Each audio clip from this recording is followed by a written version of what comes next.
China has the most extensive network, building and deploying the 5th generation of cellular networks. 5G runs up to 100 times faster than 4G. It has built 1.6 million 5G base stations across the country, according to the state-run People's Daily. In comparison, the US has about 100,000. Yet instead of trailing China, the US could have been the leader in 5G development had an immigrant been allowed to stay in the country. Erdal Erkan may not be a household name, yet he's so extraordinary that Chinese telecom giant Huawei rolled out the red carpet for him at its headquarters in Shenzhen in 2018. They treated him like a rock star because he developed the fundamental technology for 5G. Erkan was born and raised in Turkey, the son of a doctor and a stay-at-home mom. He loved science and studied electrical engineering at Middle East Technical University in Ankara. While in his first year, in 1977, Erkan's high test scores allowed him to transfer to the California Institute of Technology, known as Caltech, one of the world's top universities with a strong focus on science and engineering. While there, he took a particular interest in information theory, a study of mathematical laws that govern communications, including 5G networks.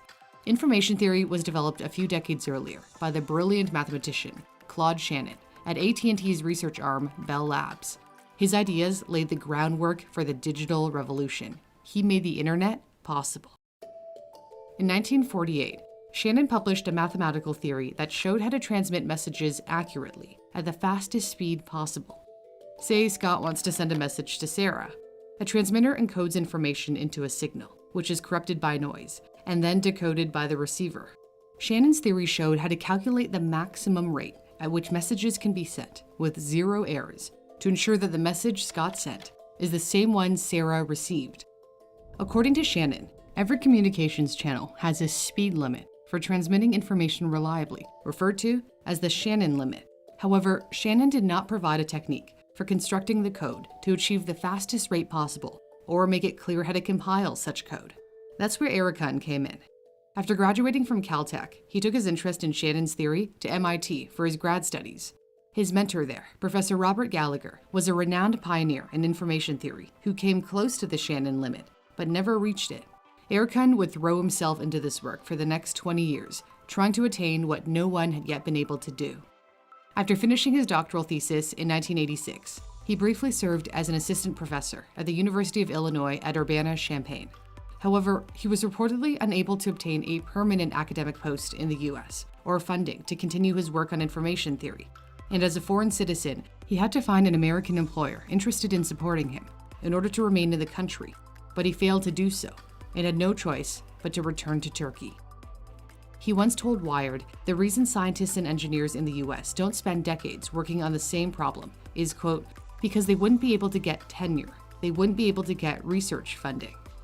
He returned to Turkey to join the country's first private, nonprofit research institution, Bilkent University, now a leading institution in the country.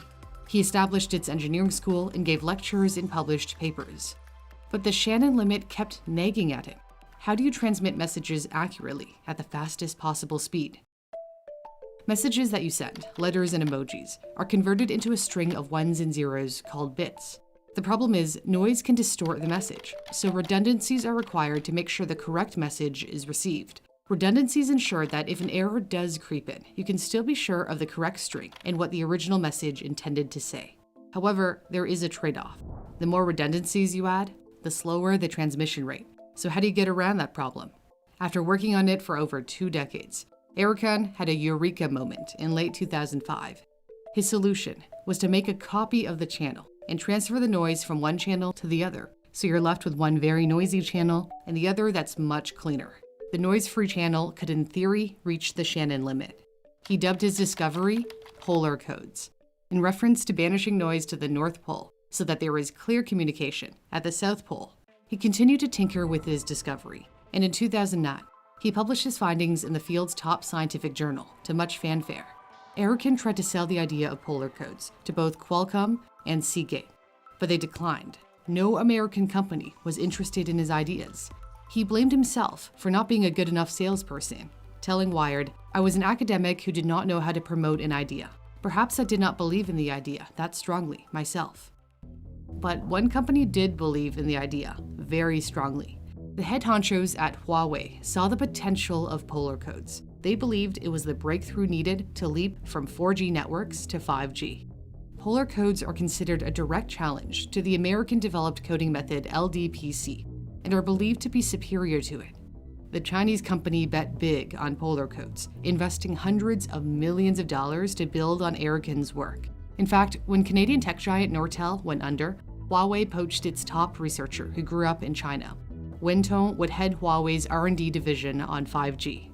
Huawei's engineers came up with a software to make polar codes work in practice and invented some of the first 5G technologies. Huawei holds the majority of polar code patents for 5G and has positioned itself as a world leader in tech innovation. Western countries insist Huawei's technology may intentionally contain security holes that could be used by the Chinese government for spying, which Huawei flatly denies. The US has banned its equipment. Despite the tension between the East and the West over the development of 5G technology, Erican is thankful that his tireless work and refusal to give up has finally paid off.